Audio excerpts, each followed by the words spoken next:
أن يتحرك المجلس الأعلى لتنظيم الإعلام بسرعة ويستدعي المستشار القانوني لقناة صدى البلد عشان التحقيق في اللي قاله الدكتور إيهاب الكومي حوالين إنه كان في يعني أمور بتدبر داخل اتحاد كرة القدم عشان بيراميدز يتفتح له الطريق عشان يفوز بالدوري.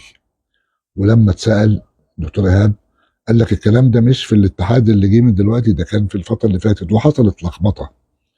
طيب لما نقابة الإعلاميين تاخد قرار على طول بلجنة الشكاوي بإيقاف الدكتور إيهاب الكومي والتحقيق والكلام ده كله على يعني الكلام اللي قاله حوالين نفس المؤامرة اللي كانت بتدبر عشان بيراميدز يفتح له الطريق إلى آخره.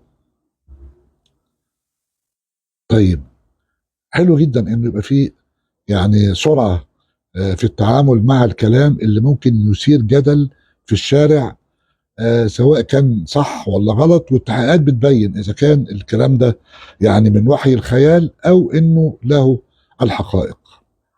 طيب أتمنى إنه في مسألة التحقيق اللي بتتم إنه كمان يتم التحقيق في الكلام اللي قاله الدكتور إيهاب الكومي نفسه.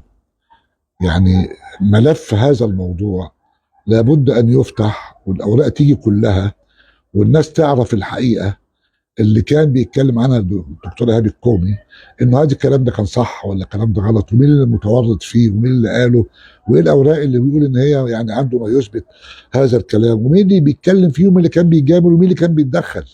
لكن مجرد ان انا اخد قرار سواء مجلس اعلى تنظيم الاعلام او نقابه الاعلاميين واحقق معاه واخد قرار ضده دون احقق في كلامه، يبقى احنا كده ما عملناش حاجه.